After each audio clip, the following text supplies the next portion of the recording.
ఇటుకాయపల్లి గ్రామ పంచాయతీ గోపాలపురం గ్రామంలో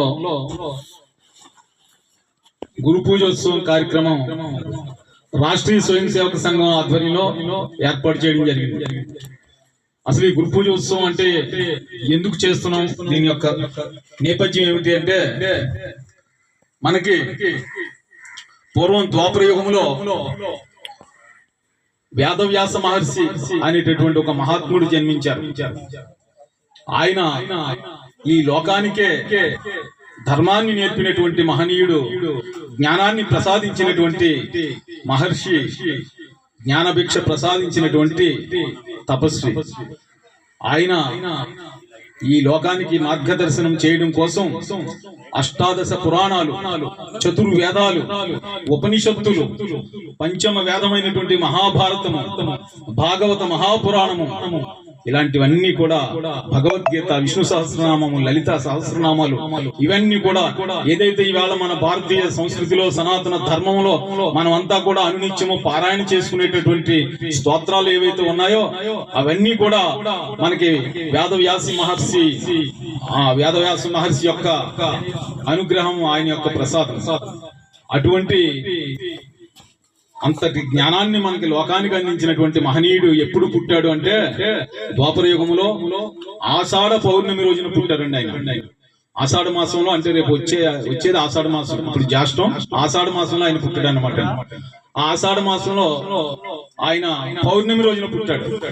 అందుచేత ఆ ఆషాఢ పౌర్ణమిని గురు పౌర్ణమిగా మనం జరుపుకుంటున్నాం యుగ యుగాలుగా. ఇంచేతంటే లోకానికి గురువు ఎవరంటే, ఈ జగత్తుకే గురువు వేదవ్యాస మహర్షి. అటువంటి మహానుభావుడు ఆయన జగద్గురువు కాబట్టి ఆయన జన్మించినటువంటి గురు పూర్ణిమని, ఆషాఢ పూర్ణిమని గురు పూర్ణిమగా మనం జరుపుకుంటున్నాం. అది ఈ మధ్య కాలంలో గురు పూర్ణిమ అంటే సాయిబాబా గారి పండుగగా మారిపోయింది. అది వాస్తవం కాదండి. నిజానికి గురు పూర్ణిమ అంటే వ్యాస భగవానుడి పండుగ. వ్యాసాయ విష్ణు రూపాయ వ్యాస రూపాయ విష్ణువే నమో వై బ్రహ్మణదయే వాసిష్ఠాయ నమో నమః. సాక్షాత్తు విష్ణు స్వరూపుడు, అచతుర్వదనో బ్రహ్మ, ద్విబాహురపరోహరి, అపాలలోచన శంభు భగవాన్ బాదరాయణ అని చెప్పారు. అంటే బ్రహ్మదేవుడికి 4 ముఖాలు ఉంటాయండి, కానీ ఈయనకి ఒకటే ముఖం ఉంటుంది. కానీ ఈయన బ్రహ్మదేవుడు లాంటి జ్ఞాని. ద్విబాహురపరోహరి, శ్రీ మహావిష్ణువుకి 4 భుజాలు ఉంటాయి, కానీ ఈయనకి 2 భుజాలు ఉంటాయి. కానీ ఈయన శ్రీ మహావిష్ణువు అంతటి శక్తివంతుడు. అపాలలోచన శంభు, పాలలోచనుడు అంటారు శివుడిని. పాలము అంటే ఈ నొసటి భాగం అనమాట అండి, అక్కడ ఒక పన్ను ఉంటుంది శివుడికి, అంచేత ఆయన పాలలోచనుడు అంటారు. ఈయన అపాలలోచన శంభు, ఈయనకి పాలలోచనుడు కాదు, ఈయనకి 2 కళ్ళు ఉంటాయి మనకులాగే. కానీ ఈయన శివుడు లాంటి ఒక గొప్ప శక్తివంతుడు అనమాట. అటువంటి మహాశక్తి స్వరూపుడు బాదరాయణుడు అవతరించినటువంటి రోజే గురు పూర్ణిమ.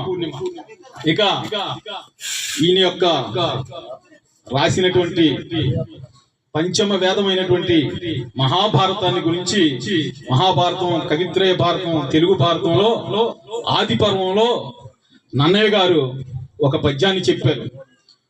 వ్యాసుడి యొక్క వైభవాన్ని గురించి, మహాభారతం యొక్క వైభవాన్ని గురించి ఆయన ఒక పద్య రూపంలో చెప్పారు. సౌండ్ తగ్గిపోతాం, పెంచు. హలో ఏమని చెప్పారంటే ఆయన, ధర్మతత్వజ్ఞులు ధర్మశాస్త్రం భని, ఆధ్యాత్మ విధులు వేదాంతమనియు, నీతి విచక్షణుల్ నీతి శాస్త్రం భని, కవి వృషభుల్ మహాకావ్యమనియు, లాక్షణికులు సర్వ లక్ష్య సంగ్రహమని, ఐతిహాసకులు ఇతిహాసమనియు, పరమ పౌరాణికుల్ బహుపురాణ సముచ్చయం బని మహిని కొని ఆడుచుండ, వివిధ వేద తత్వవేది వేదవ్యాసుండు, ఆదిముని పరాశరాత్మజుండు, విష్ణు సన్నిభుండు విశ్వజనీనమై పరగ చండ చేసే భారతంబు. అటువంటి పంచమ వేదమైనటువంటి మహాభారతాన్ని మనకు అందించినటువంటి మహానుభావుడు వ్యాస మహర్షి. మరి ఆ భారతం నుండి మనం ఏదైనా నేర్చుకోవచ్చా అంటే ఎన్నో లక్ష శ్లోకాల మహాభారతం అది. ఆ యొక్క గణేశుడు అంటే విఘ్నేశ్వరుడు స్వయంగా లిఖించినటువంటి మహోత్కృష్టమైనటువంటి ఇతిహాసం అన్నమాట అండి మహాభారతం.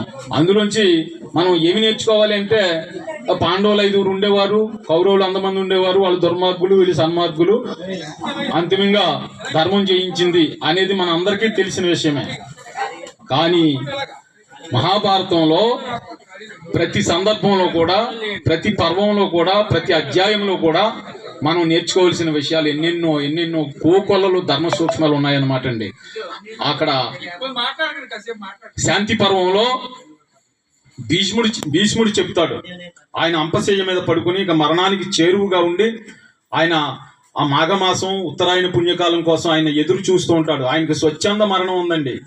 ఆ మహాభారతంలో అత్యంత గొప్ప త్యాగమూర్తి ఎవరు అంటే భీష్ముడు. తన తండ్రి సుఖం కోసం, తన తండ్రి యొక్క ఆ కోరికను తీర్చడం కోసం తన యావత్ జీవితాన్ని కూడా, ఆయన వైవాహిక జీవితం లేకుండా త్యాగం చేసినటువంటి మహానుభావుడు ఆ యొక్క భీష్మాచార్యుడు. ఆయన స్వచ్ఛంద మరణం అనేటటువంటి వరం ఉంది ఆయనకి. అందుచేత ఆయన శస్త్రాస్త్రాల చేత ఆయన శరీరం శిథిలం అయిపోయినప్పటికీ కూడా ఉత్తరాయణ పుణ్యకాలం కోసం వేచి చూస్తూ ఆయన అంపశయ్య మీద ఉండి అనేక ధర్మ సూత్రాలు, అనేక ధర్మ సూక్ష్మాలు చెప్పాడు అనమాట అండి. ధర్మరాజు గారు అడుగుతాడు ఆయన్ని ఏమనంటే, తాతయ్య గారు, లోకంలో ధర్మం అంటే ఏమిటి అని ఒక ప్రశ్న. ఎవరు మాట్లాడకండి, ఫోన్లు ఆఫ్ చేసాను. ఏమిటని అడిగాడు ధర్మరాజు. ఇది చాలా ముఖ్యమైన విషయం, మీరు అందరూ కూడా ఒక 5 నిమిషాలు శ్రద్ధ పెట్టి వినండి, నేను వెంటనే ముగించేస్తాను. ధర్మం అంటే ఏమిటి తాతగారు అని అడుగుతాడు ధర్మరాజు గారు భీష్ముడిని అంపశయ్య మీద ఉన్నప్పుడు. ఆయనేమో మరణానికి చేరువలో ఉన్నప్పుడు కూడా, ఆయన చివరి శ్వాస విడిచే వరకు కూడా ఆయన ధర్మం కోసమే జీవించాడు. ఆయన ఆ ధర్మ సూక్ష్మాలు ఎన్నో చెప్పాడు. అప్పుడు ఆయన అడిగాడు ధర్మం అంటే ఏమిటి అని ధర్మరాజు గారు అడిగితే అప్పుడు భీష్ముడు చెప్పాడు అనమాట అండి. ఏమని అంటే, ఒరులేయవి యొనరించిన నరవర అప్రియము తన మనంబునగగు తానురుల కవి చేయకునుకయే పరాయణము పరమ ధర్మ పదములకెళ్ళను అని చెప్పాడు. అంటే ఇతరులు నీ పట్ల ఎలాగ ప్రవర్తిస్తే నీ మనసుకు బాధ కలుగుతుందో, నువ్వు ఇతరుల పట్ల అలాగ ప్రవర్తించకుండా నువ్వు ప్రవర్తించగలిగితే అదే పరమ ధర్మము అని చెప్పాడు అనమాట. అంటే దీన్ని ఇంకా మనం సరళమైన భాషలో మనం ఇంకా సోదాహరణంగా చెప్పాలంటే, మనల్ని ఎవరైనా ఏమండి అంటే మనకి బాధ లేకుండా సంతోషం ఉంటుంది. ఎరా అంటే మనకి బాధ కలుగుద్ది కదండి. ఏంటి పరిచయం లేకుండా ఎరా అంటున్నాడు అండి, అలాగా మనకు బాధ కలుగుద్ది. అలాగే మనం కూడా ఎవరిని ఎరా అనకూడదు, ఎవరినైనా సంబోధించాలి. ఇది సింపుల్ గా చెప్పినటువంటి మాట. అంటే ఇతరులు మనకి ఎలా ప్రవర్తిస్తే మనకు బాధ కలుగుతుందో, ఇతరులకు మనం కూడా అలా ప్రవర్తించకూడదు, ఇదే పరమ ధర్మం అని చెప్పినటువంటి ఎన్నో ధర్మ సూక్ష్మాలు ఆ మహాభారతంలో మనకి ఆ వ్యాస భగవానుడు మనకు అందించాడండి. అటువంటి పంచమ వేదమైనటువంటి మహాభారతాన్ని అందించినటువంటి వ్యాస భగవానుడి జన్మదినం సందర్భంగా ఆషాఢ పూర్ణిమను గురు పూర్ణిమగా మనం అంతా జరుపుకుంటున్నాం.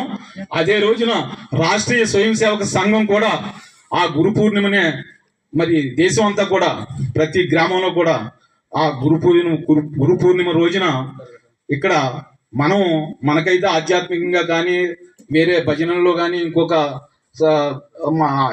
ఆశ్రమాల్లో కానీ ఒక గురువు ఉంటారు. కానీ రాష్ట్రీయ స్వయం సేవక సంఘానికి గురువు అంటే భగవద్ధ్వజమే ఉంటుంది, కాషాయ ధ్వజమే. ఆ ధ్వజం యొక్క విశిష్టత ఏమిటి అవన్నీ కూడా శివబాల్ గారు చెప్తారు.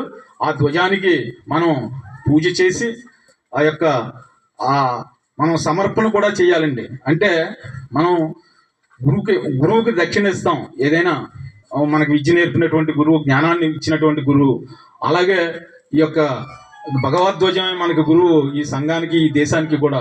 అంచేత మనం గురు పూజోత్సవం అంటే ఆ ధ్వజానికి పూజ చేసి ఆ ధ్వజం యొక్క సమక్షంలో మనం వాళ్ళు ఒక కవర్ ఇస్తారు, ఆ కవర్లో మనకు తోచినటువంటి ద్రవ్యాన్ని మనం సమర్పణగా చెయ్యాలి.